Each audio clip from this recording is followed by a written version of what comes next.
Hi there, William Quang here from the Adelaide Hill Pain Clinic and the SA Running Injury Clinic with Byron here, who's one of the directors at the Athlete's Foot Burnside. Now we're here just to talk about an emerging and quite popular brand these days, a Japanese brand called Mizuno, which you've probably heard of. So yeah, we were just going to discuss that. I think about 3 weeks ago we did Nike, which has had a few lovers and haters, but Mizuno on the whole very much lots of people love them. So yeah, take it away, Byron. Yeah, sure. Thanks, Will. Look, obviously wanted to review Mizuno. Mizuno is a brand that has been around for a very long time, very well recognised in Japan, and as I said, an equivalent of ASICS really, but it's just not as well known in Australia. But Mizuno have got a great heritage in running, and marathon running in particular. They do a number of great models, and they've really upped a couple of key features in the shoes that I'm going to go through today that have really made them a lot more accessible to mainstream, regardless of whether you're walking or running. So we've been a very popular brand. So the first shoe that we'll look at today is the Mizuno, the Wave Rider, which is one of their hallmark shoes. It's been around, again, similar to like we talked about with some of the shoes in Nike a couple of weeks ago. This is up to number 22. So that means it's been around a very long time, 22 seasons, obviously, in terms of the development. What they've tried to do with the Rider is they've incorporated a high level of cushioning, because I guess traditionally Mizuno have felt a little bit firmer. The reason for that is they use a wave plate, okay, which is a hardened plastic that can flow through from either through the heel to the full length, depending on the model of the shoe. So what they've done is they've maintained the integrity of the wave plate, so it still provides fantastic support and longevity in the shoe, but they've added some additional cushioning. So a material called Euphoric X, which really is just a cushion material to help try and take away some of those high pressure zones. And it's in the Rider, it's in the heel there, so which is a great shoe. Euphoric X. Euphoric X, yeah, it's quite a catchy name. So hey Bridget, now Bridget, tell us what shoes you wear at the moment. I'm pretty sure they're Wave Riders, aren't they? Pretty sure it is. Yeah, I'm pretty sure Bridget got a pair of the Wave Riders. So as I said, they've just gone in. I'm sure she'll be able to provide us with some commentary on how she's found the shoe. So that's the Wave Rider. So that's the neutral shoe. So again, people who have orthotics, this is the shoe that we want to try and get the patients into, so that they've got that support, allows the orthotic to do the work. Okay, so that's their sort of middle of the range shoe. They also then do what's called the Inspire. Okay, so the Inspire is the shoe that's got some arch support. Okay, so you can see that wave plate and the support through that medial side, so through the side of the inside of your foot there, adds additional support for the arch if you've got that tendency to roll in. So again, generally, if you don't have orthotics but you're needing some support, you've got plantar fasciitis and maybe some stiffness or issues through there, this type of shoe can offer that support. Still got the Euphoric X as well, as I was talking about in terms of cushioning, so it's still got that nice support, but this is that stability model. And as I said, both the Mizuno, the Rider and the Inspire retail for $200, $199, and are a great workhorse of a shoe in terms of the entry level for Mizuno, so do a great job. Also, in terms of that range, they also have produced what's called the Wave Rider Gore-Tex. So the Wave Rider Gore-Tex is considered a trail shoe, and what they've done, they've got the same tooling as in the Wave Rider, but the difference is really apparent in the sole. So there's a lot more grooves and ridges through here, and so it'll give you that support on those uneven surfaces. The other advantage it does have, it's got Gore-Tex. Okay, so whenever you see that Gore-Tex label, it means that there's a waterproof membrane through the shoe, so it'll help keep the moisture out. And look, obviously for us here at Burnside, we have a lot of customers and patients who like going up to Mount Lofty, for example.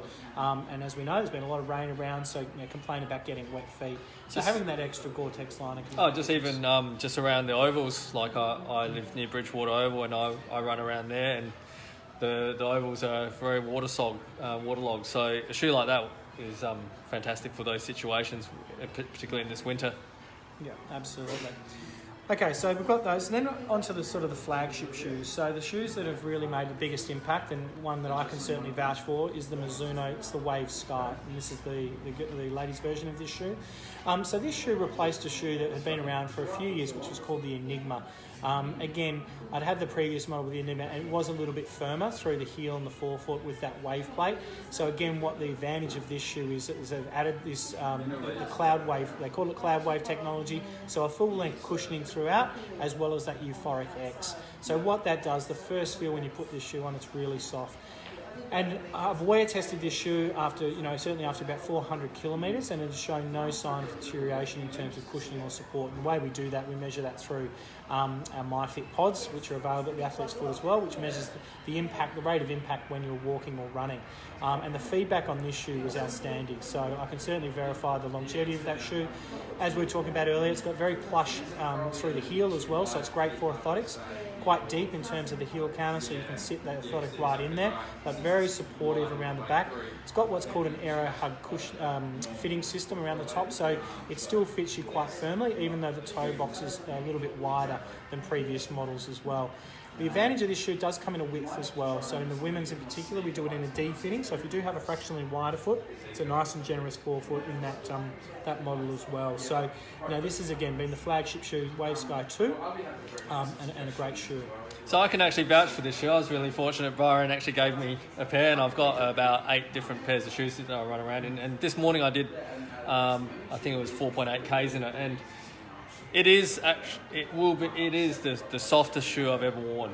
Okay, so I've tried other shoes which are considered neutral and cushioning shoes, but that one is definitely the softest. Yet you can sort of feel that it doesn't just slop around everywhere. It is quite stable. So very, very good shoe. Yeah, and I think that's the advantage. As I said, they've got the softness in the shoe, but because of that wave plate, it adds really good durability. And I think that's obviously what you're looking for in that shoe, something that feels soft to put on, but will give you a really good ride for a long period of time and doesn't lose its integrity in the shape of the shoe. So that's the Wave Sky. And then we go on to the Horizon. Okay, so similar to what we were talking about with the Rider and the Inspire, so this is the shoe that's got the arch support, okay, at the premium level. So all those different features I talked about in the Sky, with the cloud wave throughout the full length of the shoe and the Euphoric X, but it's also got that wave plate and the support through that medial side through here. So it's offering that support for the person who rolls in, but giving that top level cushioning. Same features, plush heel counter, Aero Hug, it hasn't got the Aero Hug fit, but it's got a great lacing system, nice saddle to hold your foot in place quite firmly. Look, they developed this shoe as the Kayano killer. That's what they've termed it in terms of its fit and its comfort. And look, we've had plenty of experience of people who didn't know the difference, didn't come in with a preconceived idea of a Kayano, for example, and have tried both shoes on. And I would say it's a very even split between the Kayano and the Horizon. So it shows you it's a really competitive shoe. Sits at that same price point at $259.95 as the Kayano, and has certainly lived up to the hype in terms of the cushioning and support it provides. So it's another very popular shoe. Again, in the darker colour this season, having been winter, it doesn't show up the dirt and things like that. So this has been one of our top sellers, as I said, along with the Wave Sky. So, that's a great little snapshot there of a couple of those key models. Yeah, so I actually had a old dinosaur of a Mizuno probably about 6-7 years ago, Byron. I had the Alchemy, and I have to admit I actually really hated that shoe. The wave plate was really hard and really quite firm, and I think since trialling that Sky that you guys gave us about 2 months ago, my opinion of Mizuno has completely changed. Also, Bridget and Gemma, they've been sort of telling me, you've got to try the Mizunos. They're a lot better these days. So, if 3 of our 4 podiatrists are wearing Mizunos, can't really say that they're a bad shoe. They're very, very good these days. Yeah, absolutely, and that's what I said. Is for us in terms of the store, it's about that education process, showing you the different models and getting you to try on different shoes. Because, as I said, while Asics is a fantastic brand as well and do a number of great models, there are other models out in the marketplace, and Mizuno really fits the bill for a lot of people.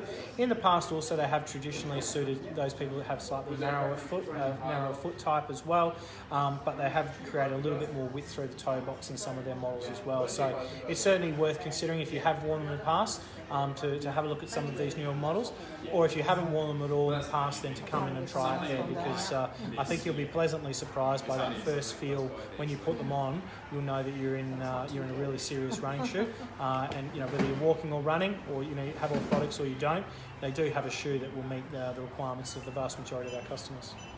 Fantastic, Byron. So, I'll be running in my Skies, I think, next on Saturday at the park run. I was going to make it last Saturday, but you probably felt the hail. Well, that's hail okay. came in. No, that's right. So, it was a bit wet. Yeah. I'll probably see you there. The guys at Burnside Athletes Foot are also down at the park run down at Victoria Park Racecourse. So that's where I'll be. You'll see me in the Mizunos. And, if you need a bit of an opinion regarding shoes, the guys that representing Athletes Foot will be down there. Yep, that's right. We'll be there at Packapanthe Park Run. So if you look that up, they've got a Facebook page as well. So the Athletes Foot will be down there supporting that event again on Saturday. And we look forward to, as I said, having a chat with any of the people out there in terms of their footwear requirements. And then happy to have you in store at any time. All right, fantastic. We'll wrap it up and we'll see you next week. Have a great day, guys. Bye.